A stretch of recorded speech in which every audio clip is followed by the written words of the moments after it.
मुरली बजाने वाले गिरिवर उठाने वाले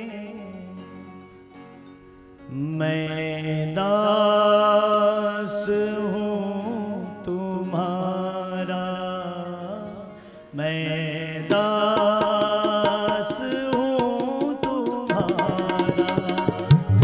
मुरली बजाने वाले उठाने वाले हाथ उठाकर मस्ती में गाइए। मैं दास हूँ तुम्हारा, मैं दास हूँ तुम्हारा। मुरली बजाने वाले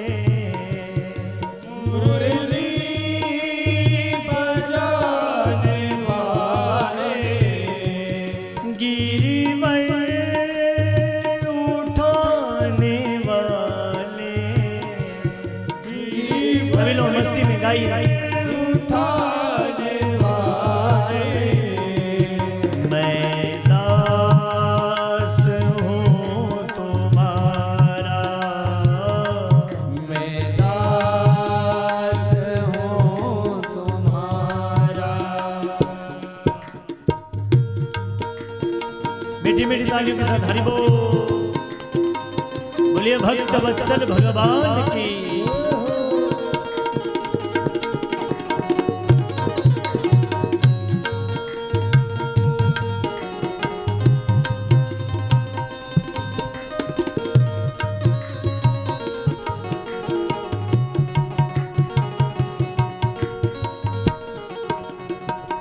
ढूंढ लिया जग सारा मैंने, दर्श ना तेरा पाया।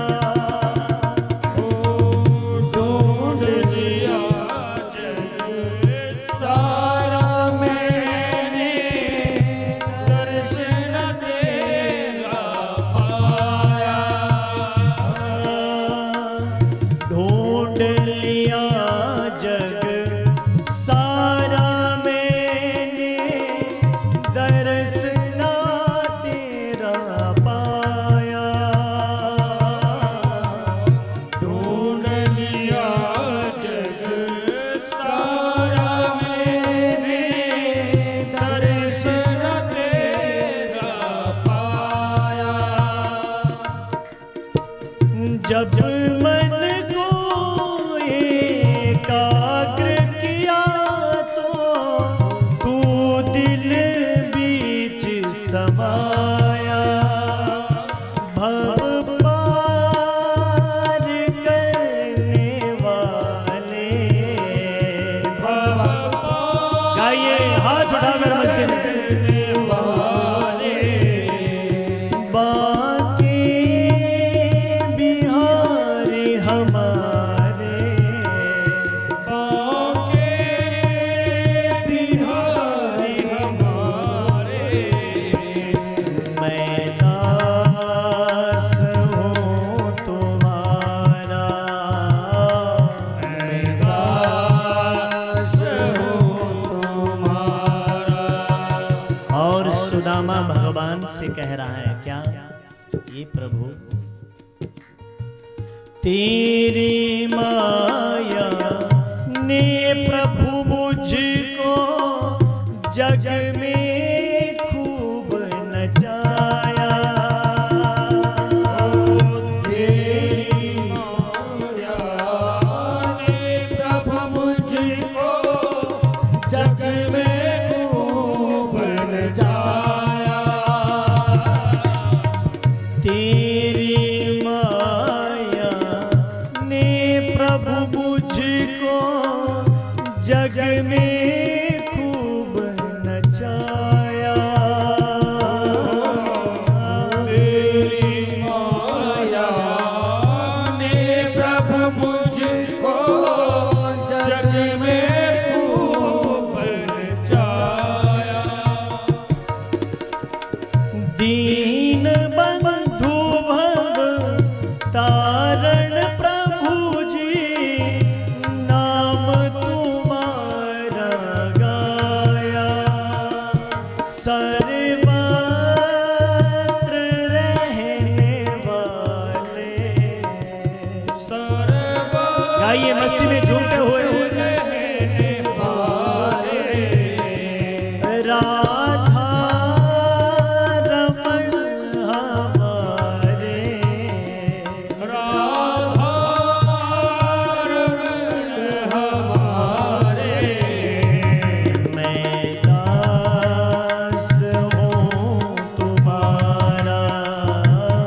भक्त वत्सल भगवान के।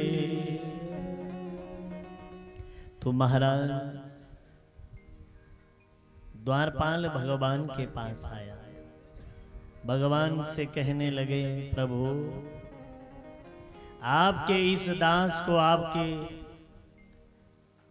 दरबार पर सेवा करते करते जीवन बीत गया, लेकिन आज एक ऐसा ब्राह्मण दरवाजे पर खड़ा है, इससे पूर्व मैंने इतना दीन और हीन कभी कोई व्यक्ति नहीं देखा प्रभु। और उसमें भी बड़ी बात है कि वो आपको अपना मित्र कह रहा है। और देखिए भगवान सब जानते हैं कि कौन है, फिर भी जैसे हम भगवान का नाम सुनने के लिए सब बैठे हैं ना, तो वैसे ही भगवान भी अपने भक्तों का नाम सुनने के लिए ललायत रहते हैं।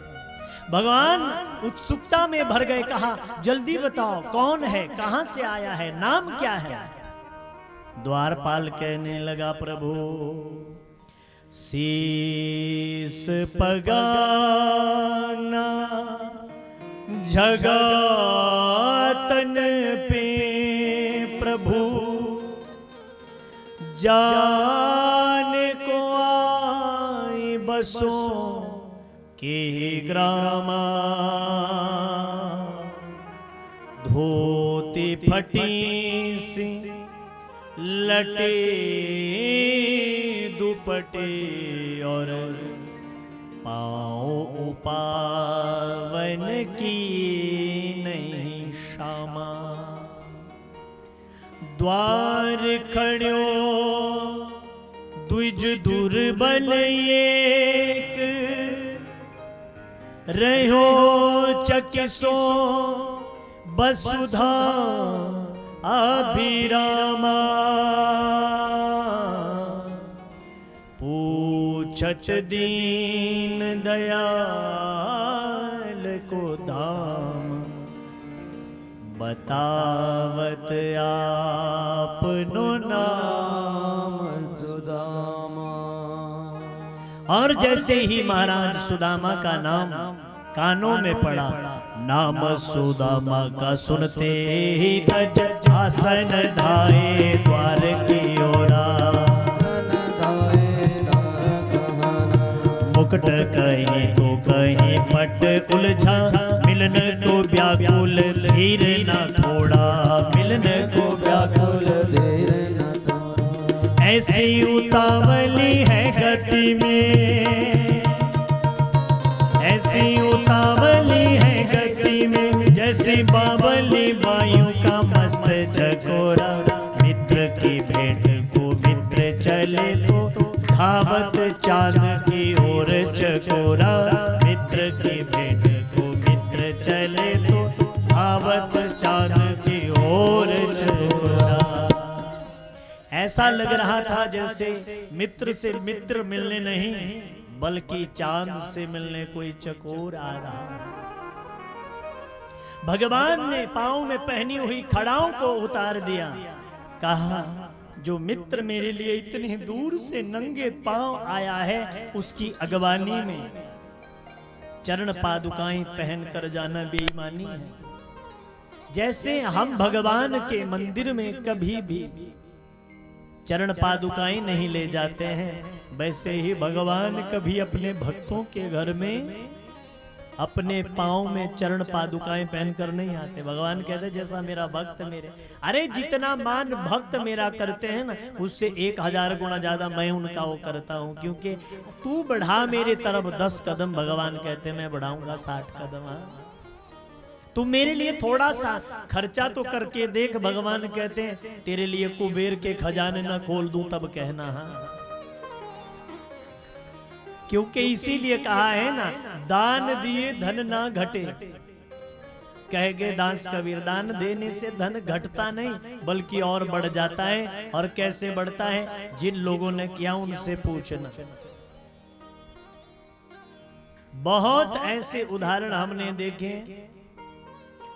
आज से 1 वर्ष पूर्व किसी गांव में हमने कहा कि तो महाराज वो लोग कहे, महाराज श्री हमारा जितना कथा में खर्च नहीं हुआ आप श्री कहते थे कि भगवान को देने से कमी नहीं रहती है।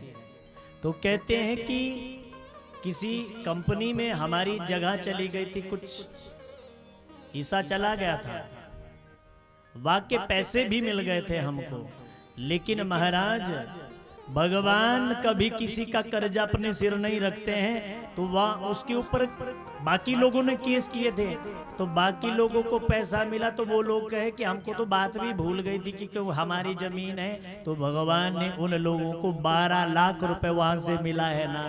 कहा 2 लाख हमारा लगा और फ्री में, जिसकी हमें उम्मीद भी नहीं थी, और हमको परमात्मा ने 12 लाख रुपए 1 वर्ष के अंदर लौटा दिया। कहा परमात्मा का ये प्रत्यक्ष प्रमाण हमारे साथ तो घटा, बाकियों के साथ घटता हो ना घटता हो, भाव जिसका जितना उच्च कोटि का है उसको परमात्मा उतना ही देता है। प्रेम से बोलिए ना राधे राधे। तो भगवान ने कहा अगर भक्त नंगे पांव आया है तो मैं भी नंगे पांव जाऊंगा। जो भगवान फूलों के जहां फूल बिछाए गए थे वहां से चलते थे, आज ऐसे प्रभु दीनों के बंधु करुणा के सिंधु, दीनों के बंधु करुणा के सिंधु, लेकर नैनों में जल बिंदु, सारे नातों से बढ़ के एक प्रेम का नाता निभाने चले हैं। भ्रमण करे जो फूलों के पथ पर, चल कर वो पथरीले पथ पर, नंगे पाँव जो आया उसको नंगे पाँव मनाने चले, नंगे पाँव मनाने चले। प्रेम परीक्षा की घड़ी आई, मित्र के नाम की हो ना हसाई, मित्र परायण कृष्ण कन्हाई, रूठा मित्र मनाने चले हैं, रूठा मित्र मनाने चले, रूठा मित्र मनाने चले। और देखो आज कई बरसों के बिछड़े हुए मीत आज बिल्कुल सन्मुख है, लेकिन छोटा सा एक भेद है, एक को मिलने की ललक है और एक को मिलने में झिझक है। ललक किसको है? कन्हैया को ललक है आज मेरा मित्र आया है, और झिझक सुदामा जी को हम गरीब से फटे हाल और हमारा राजसी वस्त्र पहना हुआ ये मित्र, आजान बाहु, लाखों करोड़ों के गहने जिसके शरीर पर लदे हुए, ऐसे परमात्मा को तो हम स्पर्श भी नहीं कर सकते, झिझक है मन में। तो कभी कहता है बरसों के बिछड़े दो मीत आज सन्मुख है, नैनों में दर्शनों की भावना पवित्र है, मिलने की ललक भी है, मिलने में झिझक भी है, बालपन के साथियों की दशा कुछ विचित्र है, दोनों के नैनों में आंसुओं के मोती हैं, मोतियों में बालपन की मित्रता का चित्र है, छोटा बड़ा ऊंच नीच राजा रंक कोई नहीं, प्रेम की धरा पे मित्र केवल एक मित्र है। प्रेम इस जगत का वो सबसे बड़ी अवस्था है ना। प्रेम किसी से भी हो सकता है, गुरु से हो सकता है, माता पिता से प्रेम हो सकता है। प्रेम उम्र नहीं देखता है, प्रेम ऊंच नहीं देखता है, नीच नहीं देखता है। किसी कवि की कितनी सुंदर पंक्तियां हैं ना, ना उम्र की सीमा ना जन्म का हो बंधन, जब प्यार करे कोई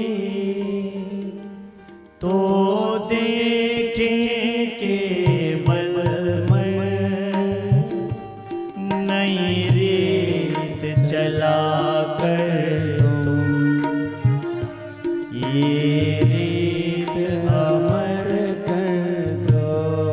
ये ठाकुर, एक बार तू किसी को स्पर्श कर ले, तूने पूतना को स्पर्श किया तो परम पवित्र बन गई वो। प्रभु एक बार जैसे तुमने अपने होठों से स्पर्श किया था पूतना को, वो भव से पार हो गई, वैसे एक बार अपने इस भक्त को अपने हाथों से चरणों से स्पर्श कर दे, हम भी भव से पार हो जाएंगे। प्रेम से बोलिए राधे राधे राधे। तो प्रेम की धरा एक ऐसी धरा है ना जहां छोटा बड़ा नहीं होता है। भगवान लाए हैं सुदामा को, परस्पर बहुत सारी वार्ता हुई, भगवान ने भोजन परोसा। जैसे ही भोजन खाने के लिए बैठे भगवान और सुदामा, सोने की थाली में 56 भोग परोसे गए। जैसे ही प्रथम निवाला उठाया है सुदामा ने, आंखों में अपने बिलकते हुए उन भूखे बच्चों की छवि सामने आ गई। अरे जिसके बच्चों ने 7 दिन से भोजन का एक निवाला भी नहीं खाया है, उसका पिता अगर सोने की थाली में बैठकर 56 भोग ग्रहण करे, ये तो उचित नहीं है। हाथों से छूट गया निवाला, अपने आसन पर खड़े हो गए। सुदामा ने कहा, कन्हैया कुछ भूख ही नहीं है, तुम भोजन करो, भूख नहीं है। भगवान कह रहे, अरे सुदामा, मन ही मन भगवान कह रहे हैं, सुदामा एक बार तो बोल कर देख, तेरे लिए कुबेर के खजाने ना खोल दूं तब कहना। लेकिन सुदामा भी कहते हैं, प्रभु मैंने भक्ति की है, व्यापार नहीं किया है। जिंदगी में गरीबी में जीवन मिट जाएगा, लेकिन सुदामा कभी मांगेगा नहीं तुझसे ठाकुर। इतनी दिव्य मेरी भक्ति है तुम्हारे लिए। ऐसी भक्ति होनी चाहिए ना। भगवान समझ गए कि सुदामा बड़ा स्वाभिमानी है। क्यों सुदामा, क्यों भोजन नहीं करोगे? बहुत थका हो ना सफर से, तो भूख नहीं है। भोजन का त्याग कर दिया सुदामा ने और बैठे हैं। भगवान ने पूछा सुदामा से, सुदामा मेरी भाभी ने कोई उपहार भेजा है मेरे लिए? सुदामा मन ही मन सोच रहे हैं, वो व्यक्ति उपहार की बात कर रहा है जिसके यहाँ लक्ष्मी का वास है। और मारा मन ही मन सोचने लगे, उपहार तो लाया हूं, वो भी क्या, चावल की कुछ मुट्ठी। सोचने लगे मन ही मन, त्रिभुवन की जहाँ संपदा, त्रिभुवन की जहाँ संपदा, अन्न धन के भंडार।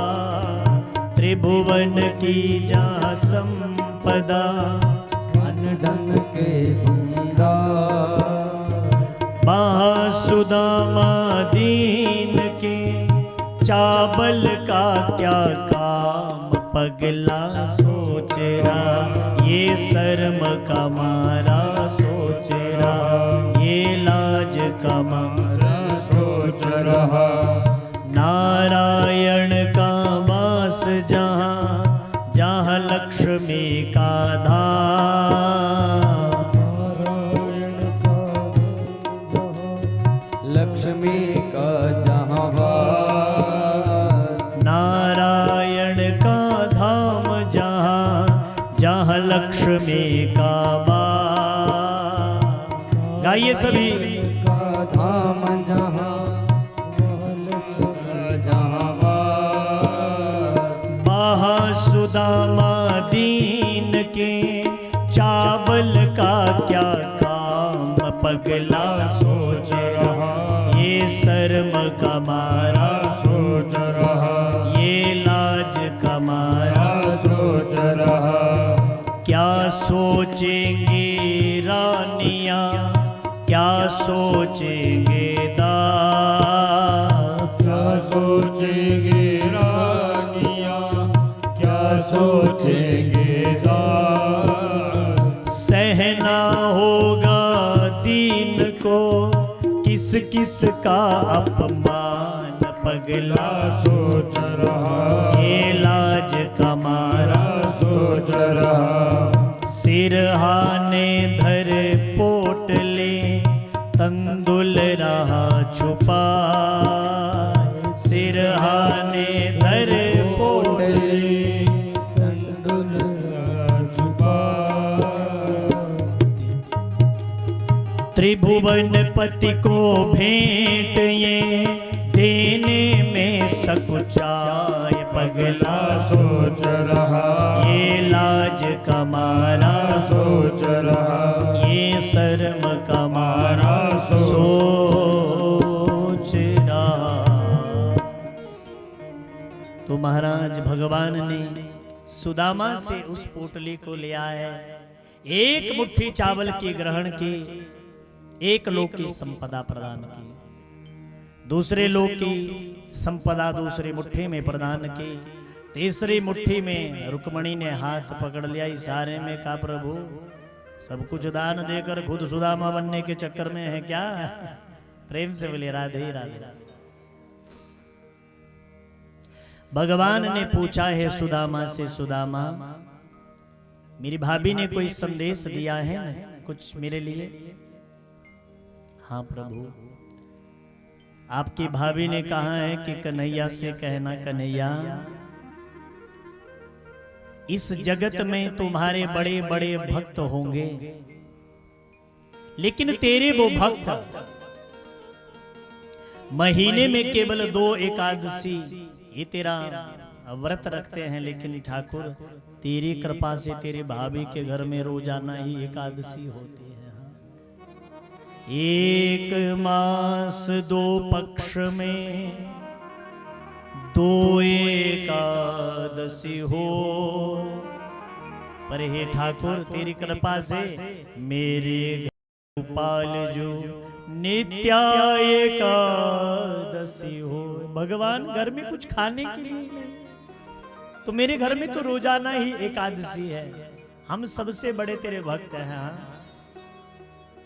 भगवान की आंखें भर आई और सुदामा से कहा भाभी से जाकर कहना कि होनी थी सो हो गई, पर अब ना ऐसा होए, भाभी तेरे महल में अब नित्या द्वादशी होए। आज कृष्ण तुझ पर प्रसन्न हो गया है, अब तेरे महलों में एकादशी नहीं बल्कि नित्य प्रति द्वादशी ही होगी। और भगवान ने रात्रि में विश्वकर्मा को आदेश दिया, जितना बड़ा सोने का मेरा महल है इससे हजारों गुना बड़ा महल मेरे भक्त का होना चाहिए। और देखिए भगवान जब देते हैं तो दिखावा नहीं करते। भगवान ने सुदामा को नहीं बतलाया कि हमने तुम्हें सोने का महल दे दिया है, रात्रि में भेजा है।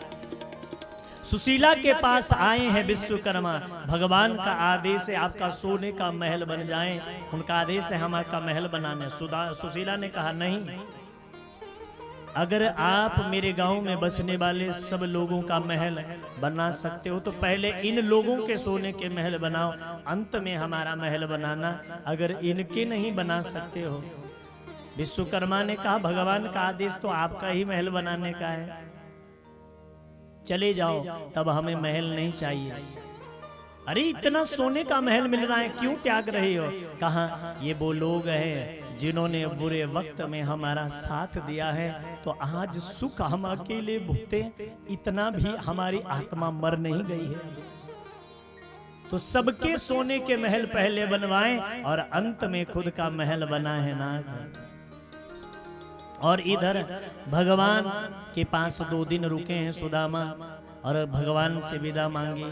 भगवान ने अपने वस्त्र पहनने के लिए दिए थे सुदामा को, और जैसे ही सुदामा जी जाने लगे, सुदामा ने कहा तो कन्हैया मैं जाऊं? भगवान ने कहा इसे अपने बच्चों की चिंता है, बीबी की चिंता है, यहाँ रहेगा, इसका मन नहीं लगेगा, भोजन भी अच्छा से नहीं करेगा, इसलिए इसको जाने देते हैं। कहा देखो सुदामा, जब जी करे तब आ जाना, तेरे मित्र के महल के दरवाजे हमेशा तेरे लिए खुले हैं, और तुम तो जानते हो मैं तो राजनीति में उलझा हुआ व्यक्ति हूँ, मेरे पास समय नहीं है, तो तुम जाओ। जैसे ही जाने लगे सुदामा मन ही मन सोच रहे हैं, अरे सुशीला कहती थी बहुत कुछ मिल जाएगा, लेकिन उस वसुंधरा के साथ तो बड़ा धोखा हुआ भाई। जाकर पूछे कि बस यही है तुम्हारे बचपन के मित्र, कुछ भी हाथ में नहीं दिया तुम्हें आती बगदा। अरे मुझे तो कुछ नहीं चाहिए, लेकिन पत्नी पूछेगी फिर भी।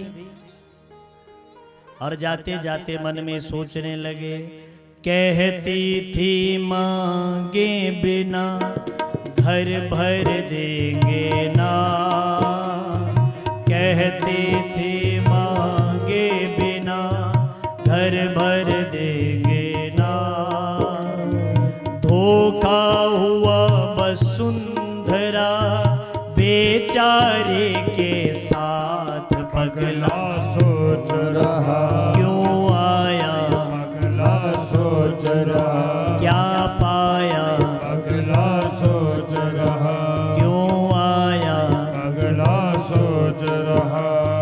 आया खाली हाथ और भेजा खाली हाथ, आया खाली हाथ और भेजा खाली हाथ, आया खाली हाथ और भेजा खाली हाथ, आया खाली हाथ और भेजा खाली हाथ। कैसे दीन दयाल है, कैसे दीनानाथ, पगला सोच रहा क्यों आया, पगला सोच रहा क्या पाया, पगला सोच रहा।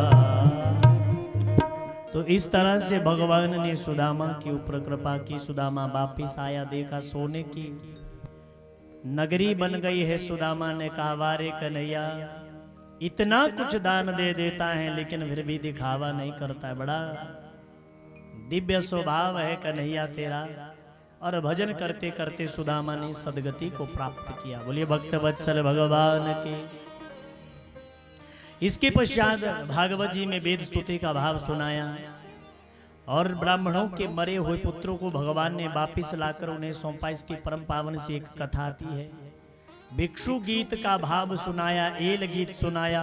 यदुवंशियों को भगवान ने दुर्वासा ऋषि से श्राप दिलवाया, उसकी पावन से कथा सुनाई। दत्तात्रेय के 24 गुरुओं की कथा सुनाई। मार्कंडेय की तपस्या, वेदों की शाखा और नाथ पुराणों के लक्षण, इन सब का विस्तार पूर्वक वर्णन किया।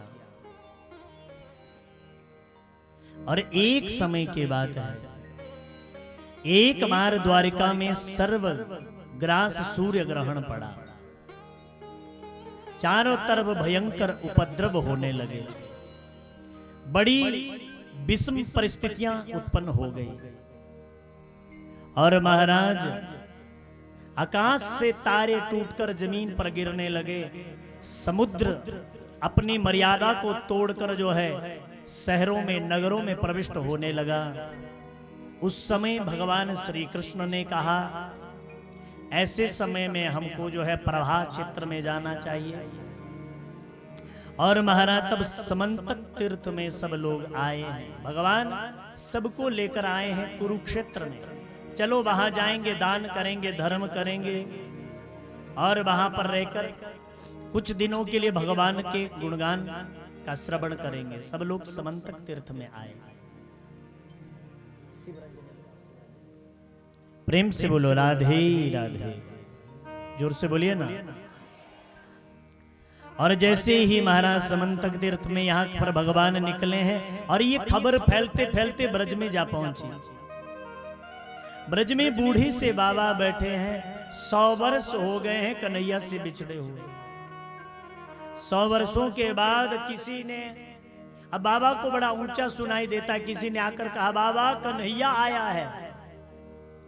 एकदम से बाबा उठे, कहाँ है कन्हैया? कहा, बाबा कुरुक्षेत्र में आया है। जैसे ही ये सुना तो धड़ाम से फिर से गिर कर बैठ गए। अरे हमने सोचा इधर आया है। अरे बाबा, कुरुक्षेत्र यहाँ से बहुत दूर नहीं है, क्यों ना हम सब भी जाकर जो है वहां पर जाकर जो है कन्हैया के दर्शन करके आए। तब तो पूरे ब्रज में यह समाचार फैला और सब लोगों ने तैयारियां की। माँ ने जब इस बात को सुना यशोदा ने, तो महाराज बरसों पूर्व जो दधी मंथन करना बंद कर दिया था, आज मटकी को निकाला है। बढ़िया से मटकी को धोकर आज मारा अपने हाथों से दूध विलोया है, दधी मंथन किया है, ताजा सा माखन निकाला है। नंद बाबा ने कहा क्या कर रही है? अरे अपने लाला के लिए माखन लेकर जाऊंगे। वह मथुरा में, वह द्वारिका में उसे बहुत कुछ मिलता होगा, लेकिन वहां उसे अपने माँ के हाथों का माखन थोड़ी ना मिलता होगा। तो बहुत सारा माखन निकालकर मैया अपने लाला के लिए लेकर जा रही है। प्रातः काल से बैलगाड़ियों में बैठकर सभी ब्रजवासी निकले हैं और धीरे धीरे सभी लोग जो हैं कुरुक्षेत्र में पहुंचे हैं। कुरुक्षेत्र में देखा तो महाराज जी का बहुत बड़ा सा शिविर लगा है। उस शिविर के भीतर जो है देश देशांतर के राजा जिनकी एक झलक पाने के लिए तरसते हैं, कागज पत्रों के लेखन में खोए हुए कहीं महाराज बैठे हुए हैं। और तब तो महाराज नंद बाबा ने भी सब ब्रजवासियों से कहा, अपना भी यहीं पर जो है बढ़िया सा शिविर लगा है। और नंद बाबा ने आदेश दिया मधुमंगल को, मधुमंगल जाओ कन्हैया से कहकर आओ कि तुम्हारे पिता आए हैं, तुम्हारी मैया आई है। देखना कैसे वो दौड़कर हमारे पास चला आएगा। और अब मधुमंगल वो वाला मधुमंगल नहीं है जो बचपन में कहीं भी बीहड़ में जंगलों में भगवान के साथ खेलता था। अधेड़ उम्र का अब मधुमंगल है। भागता हुआ मधुमंगल आया है, मन में बड़ी खुशी है। सब ग्वाल बालों से चर्चा कर रहा था, अरे कन्हैया का देखो कितना सुंदर लगेगा वो आज राजसी वस्त्रों में, हम उसे देखेंगे। दूसरे ने कहा राजसी वस्त्रों में होगा, लेकिन तुझे तो घास डारेगो नहीं। देखना हमसे जरूर बात करेगा, पर तो घास डारेगो नहीं। तो तीसरे ने कहा कैसे नहीं बात करेगा, सीधो कर दूंगा, वाह को कह दूंगा भूल गया बचपन का मित्र है हमारा। सब ब्रजवासी अपना अपना अधिकार रखते हैं कन्हैया में। आया है मधुमंगल और जैसे ही महाराज के शिविर के भीतर प्रविष्ट होने लगा तो दरवाजे पर खड़े हुए द्वारपाल ने कड़क आवाज में कहा, है किधर जाता है? तो ब्रजवासी हमारा, कभी जाकर ब्रजभाषा को सुनना। जैसे ही प्रश्न किया है कहाँ जा रहा है, तो मधुमंगल ने भी कड़क आवाज में कहा, कहाँ जा रहा हूं? दिखे नहीं तो है, अंधा है, अंदर जा रहा हूं। और कहाँ जा रहा है? कहाँ अंदर जा रहा है? कौन है अंदर? अंदर मेरा कान्हा है, मैं कन्हैया से मिलने जा रहा हूं। कौन कान्हा? यहाँ कोई कान्हा नहीं है, यहाँ पर महाराज राजाधिराज महाराज द्वारकाधीश श्री कृष्ण का ये शिविर है। तब तो महाराज मधुमंगल बिगड़ गयो, ब्रजभाषा में कहने लगा, अरे राजा वाजा होएगो तेरा होएगो, मेरा तो बचपन का यार है। कह दे वहां से तेरा बचपन का मित्र आया है, मधुमंगल आया है। और जैसे ही महाराज रोकने लगा, द्वारपाल ने कहा अच्छा समझ गया, तुम कुछ याचना करने आए होंगे, कन्हैया से कुछ मांगना चाहते होंगे। तो हमारा मधुमंगल ने कहा याचना करे तू और तेरा बाप,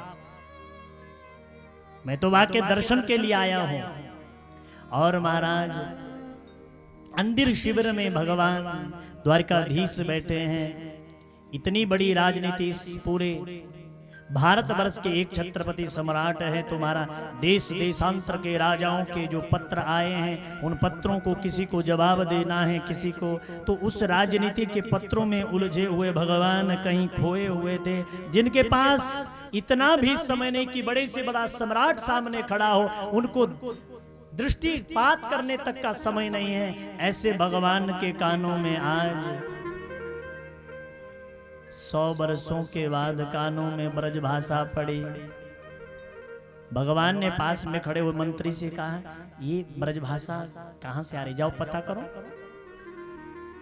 तो अब देखो महाराज जी के पास तो बात पहुंचने में समय लगता है। महाराज जी ने मंत्री से कहा, मंत्री ने अपने मंत्री को कहा, उसने नीचे से नीचे।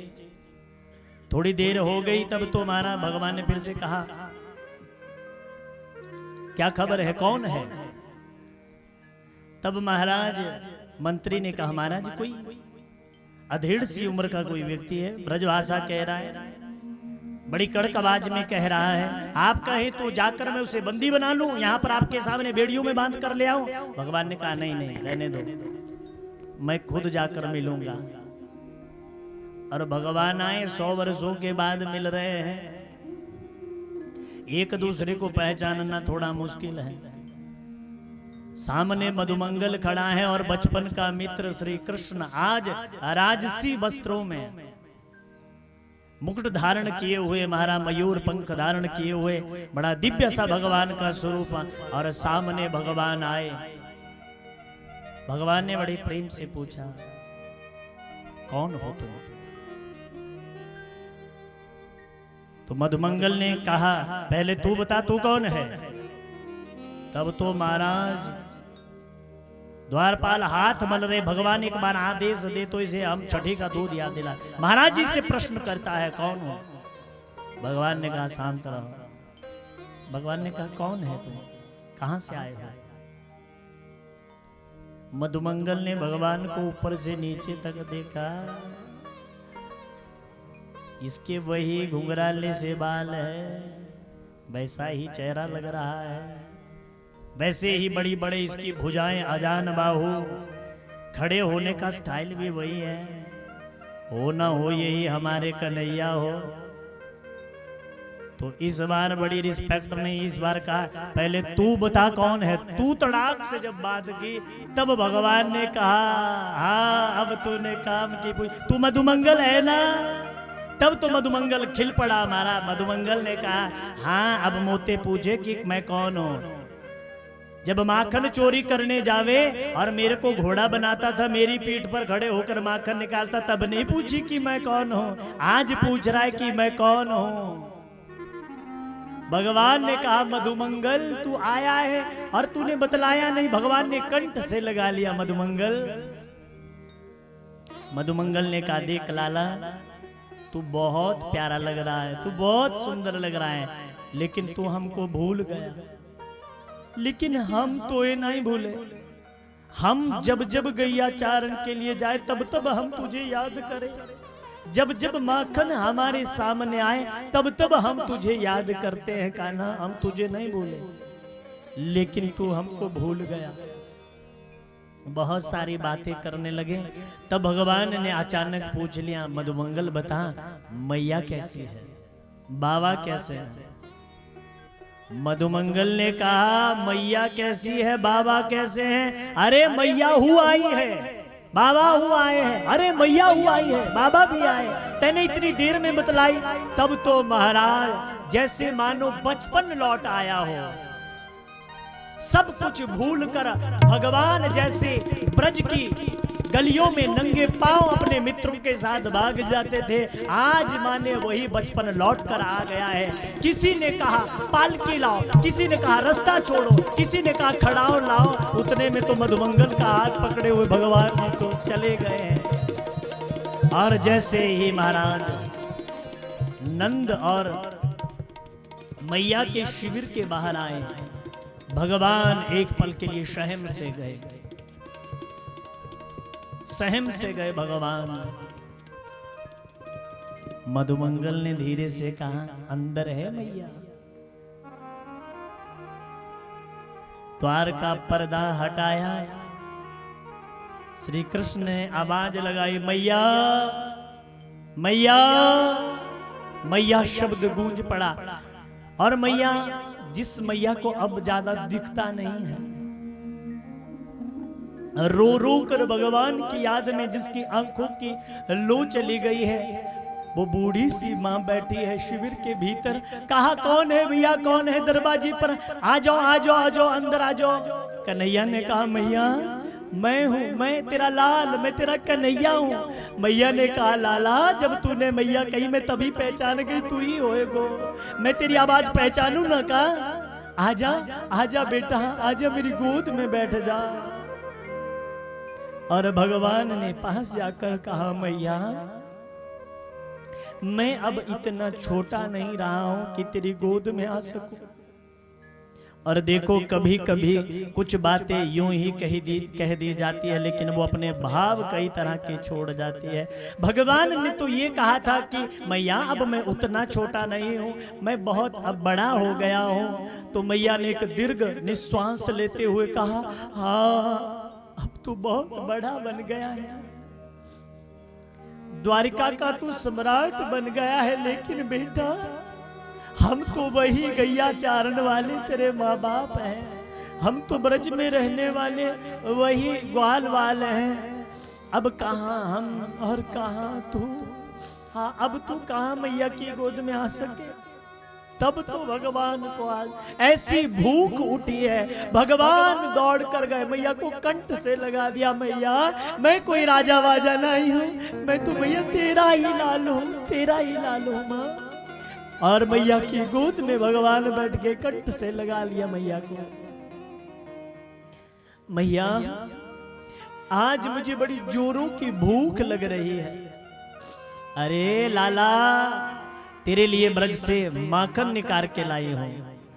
मैया ने मटकी में हाथ डाला और एक माखन का लौंदा निकाला, अपने लाला को खिलाने लगी, लेकिन दिखता ज्यादा नहीं है तो अंदाज इधर उधर हो गया, कुछ चेहरे पर लग गया। भगवान ने हाथ पकड़ लिया, मैया पहले तू खा फिर मैं खाऊं। मैया कह रही नहीं पहले तू खा फिर मैं खाऊंगी, नहीं मैया पहले तू खा। ये क्या है? यही प्रेम है, जहां खाकर नहीं जहां खिलाकर जो है सुख मिले, वो प्रेम है ना, वो प्रेम है। और मैया के पास बैठकर कन्हैया ने बचपन की बातें पूछना प्रारंभ की। मैया मैया ब्रज के का हाल है मैया? वो हमारी कजरी गैया, तू यूं कहती ना बचपन में कि कजरी गई को दूध पीऊ लला तेरी चोटी बढ़े, वो मेरी कजरी गैया अब कैसी है? मैया ने कहा, लाला जा दिन से तू गया है उस गैया मैया ने घास खाना छोड़ दिया, तेरे विरह में रो रो कर उस गैया मैया ने अपने प्राणों को ही त्याग दिया। अब ब्रज में कुछ नहीं है कान्हा। मैया घर के आंगन में कदम्ब का एक वृक्ष हो, वृक्ष पे ऊपर कौवा आकर बोलता, और मैं गैया चारण के लिए गया होता था। मैया वहां वृक्ष पर जब कौवा आता तो तू कहती कि कौवा अगर मेरा लाला आता होए तो तू उड़ जा, और वो कौवा फुर्रते उड़ जाता। मैया वो वृक्ष कैसा है? लाला रे वो वृक्ष सूख गया, वो वृक्ष सूख गया, अब उसके ऊपर कौवा क्यों आएगा? और मैं जानूं कि कौवा आएगा भी तो कहां बोलेगा, क्योंकि तू तो अब कहां आने वाला। मैया मेरी गोपिकाएं कैसी है? लाला रे जा दिन से तू गया है, सब घरों में बैठी हैं, कोई नहीं जाती। पहले जब तू था तो सब गोपिकाएं पानी के बहाने पनघट पर आती, अब आते हुए शाम, आते होंगे शाम। लेकिन जब तू अब है नहीं, तेरे बिना ब्रज में अब कुछ नहीं है, ब्रज में अब सिर्फ शून्यता है। बीती बीती बातों को याद कर कर के रोए हैं, बड़ी बचपन की सारी बातों को याद कर करके भगवान रोए। उसी समय भगवान के मंत्री आए, प्रभु आपकी संध्या का समय हो गया है। अरे संध्या हो गई, समय का पता भी नहीं चला। तो मैया मैं अब जाऊंगा, कल सुबह फिर आऊंगा, कल शाम को फिर आऊंगा। मैया भगवान गए। ऐसे जितने दिन भगवान कुरुक्षेत्र में रहे, नित्य प्रति आकर नंद बाबा से मिलते हैं, गोपिकाओं से मिलते हैं, नंद बाबा से मिलते, गोपिकाओं को बड़ा उपदेश देते हैं। लेकिन गोपिकाओं के हृदय में वो ज्ञान सिरे नहीं उतरता, हृदय नहीं उतरता। गोपिकाएं कह देती है ज्ञान व्यान यहाँ कुछ नहीं है, यहाँ तो केवल तुम हो कान्हा, यहाँ तो तुम हो। प्रेम से बोलो राधे राधे। और धीरे धीरे वो समय आया जो इस जगत में मिलता है, एक दिन उसे बिछड़ना पड़ता है। और भगवान के कुरुक्षेत्र छोड़ने का समय आया।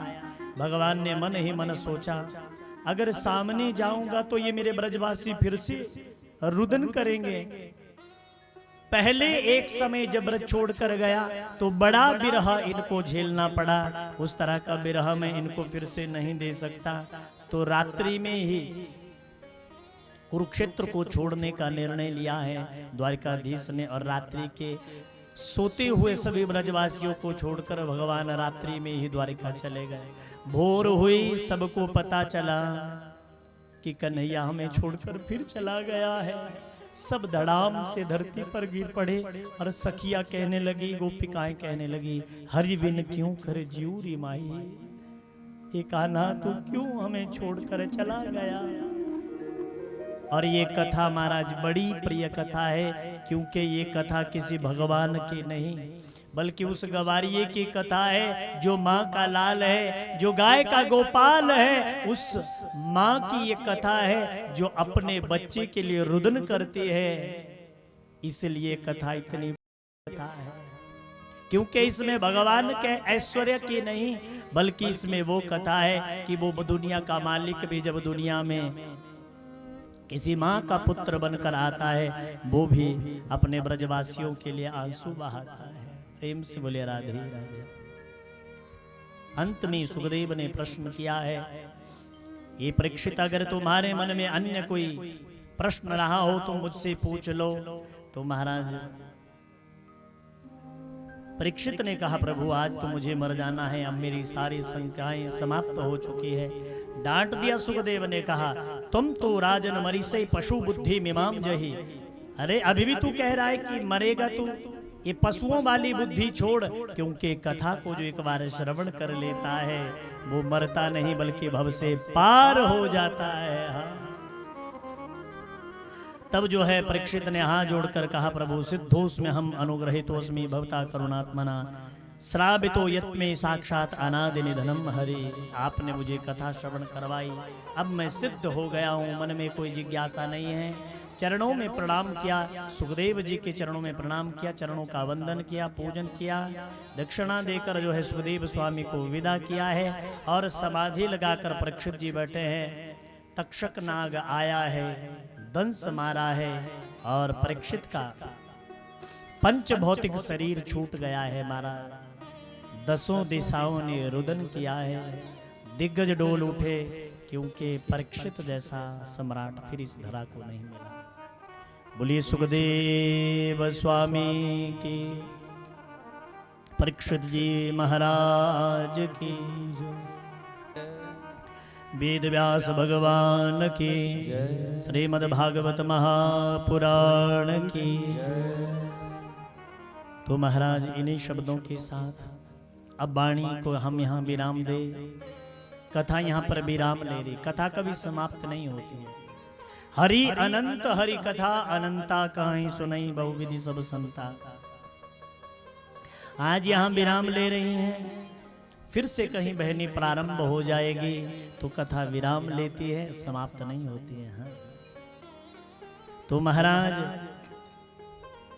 कथा को विराम हम दें उससे पूर्व हम स्थानीय जितनी भी देवी देवता हैं, जालपा मैया है, यजमान श्री की जो उलजा मैया हैं, नैना मैया, और भी जितने भी स्थानीय देवी देवता हैं, उन सब के चरणों में हम कोटि कोटि वंदन करते हैं, जिनकी कृपा से इस दास को आपके इस क्षेत्र में आकर इस परम पावनी कथा को कहने का ये सुअवसर प्राप्त हुआ है। उन सब देवताओं के चरणों में मेरा कोटि कोटि वंदन। तो आप सबका हृदय से बहुत बहुत धन्यवाद।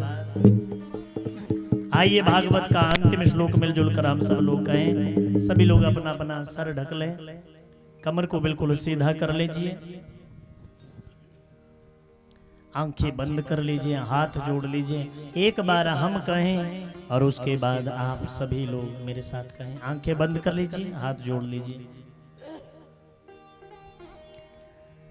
हरे ओ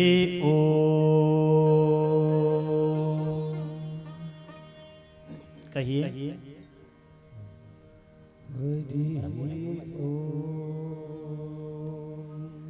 नाम संकीर्तनम यस्य नाम संकीर्तनम यस्य सर्व पाप प्रणाशनम सर्व पाप प्रणाशनम प्रणामो दुख समनस्तम प्रणामो दुख शमनस्तम तम नमामि हरिं परम तं नमामि हरिं परम तम नमामि हरिं परम तं नमामि हरिं परम तम नमामि हरिं परम तं नमामि हरिं परम ओम शांति। ओम शांति। ओम शांति। ओम